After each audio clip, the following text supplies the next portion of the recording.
कर्ण द्वापर युग के महान योद्धा में से एक थे, लेकिन उनको मिला श्राप उनकी मौत का कारण बन गया। कर्ण को उनके जीवन काल में 2 श्राप मिले थे। उन्हें पहला श्राप उनके गुरु भगवान परशुराम ने दिया था, जबकि दूसरा श्राप एक ब्राह्मण ने दिया था। कर्ण को बचपन से ही धनुर्धर बनने की चाहता थी, लेकिन सूत पुत्र होने के कारण कोई उन्हें शिक्षा नहीं देता था। जब वह धनुर्विद्या सीखने के लिए गुरु द्रोणाचार्य के पास जाते हैं, तो वह भी कर्ण के सूत पुत्र होने के कारण उसे धनुर्विद्या देने से मना कर देते हैं। इससे कर्ण निराश होकर भगवान परशुराम के पास पहुंच जाते हैं, लेकिन भगवान परशुराम भी सिर्फ ब्राह्मणों को ही विद्या देते थे। अब कर्ण किसी भी तरह से धनुर्विद्या सीखना चाहता था, तो वह भगवान परशुराम से झूठ बोलता है कि वह ब्राह्मण है। भगवान परशुराम भी कर्ण को ब्राह्मण समझकर उसे शिक्षा देने लगते हैं। जब कर्ण की शिक्षा खत्म होने वाली होती है, तब एक दिन उनके गुरु भगवान परशुराम दोपहर के समय कर्ण की जंघा पर सिर रखकर आराम कर रहे होते हैं। थोड़े समय बाद वहां एक बिच्छू आता है, जो कर्ण के जंघा पर काट लेता है। अब कर्ण सोचता है कि अगर वह हिला या बिच्छू को हटाने की कोशिश की तो गुरु परशुराम की नींद टूट जाएगी। इसलिए वह बिच्छू को हटाने की बजाय उसे डंक मारने देता है।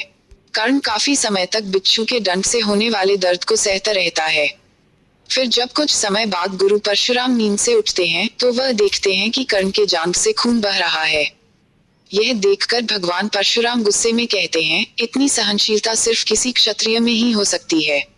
तुमने मुझसे झूठ बोलकर ज्ञान हासिल किया है, इसलिए मैं तुम्हें श्राप देता हूँ कि जब भी तुम्हें मेरी दी हुई विद्या की सबसे ज्यादा जरूरत होगी, उस समय वह काम नहीं आएगी। इससे निराश होकर कर्ण अपने गुरु से कहता है कि वह स्वयं नहीं जानता कि वह किस वंश और कुल का है। ऐसे में वह सारी बातें अपने गुरु परशुराम को बताते हैं। यह जानने के बाद भगवान परशुराम को श्राप देने पर पछतावा होता है, लेकिन दिया हुआ श्राप वापस नहीं लिया जा सकता था। इसलिए वह अपना विजय धनुष कर्ण को वरदान के रूप में देते हैं। इसके बाद कर्ण भगवान परशुराम के आश्रम से विदा लेते हैं। इस घटना के कुछ वर्षों बाद एक दिन कर्ण जंगल में किसी अत्याचारी राक्षस का पीछे रहे होते हैं। वह राक्षस को निशाना बनाते हुए उसे मारने के लिए बाण चलाते हैं, लेकिन राक्षस अचानक गायब हो जाता है और बाण दलदल में फंसी एक गाय को लग जाता है। बाण लगने से गाय की वहीं पर मौत हो जाती है। उस गाय का स्वामी एक ब्राह्मण होता है, जो गाय की दुर्दशा देखकर कर्ण को वहीं पर श्राप दे देता है। श्राप में ब्राह्मण कहता है कि जिस तरह तुमने एक असहाय गाय को मारा है, ठीक उसी तरह ही एक दिन तुम्हारी भी मृत्यु होगी। आगे चलकर इन दोनों श्राप का प्रभाव महाभारत के युद्ध में नजर आया। युद्ध के दौरान कर्ण के रथ का पहिया दलदल में फंस जाता है।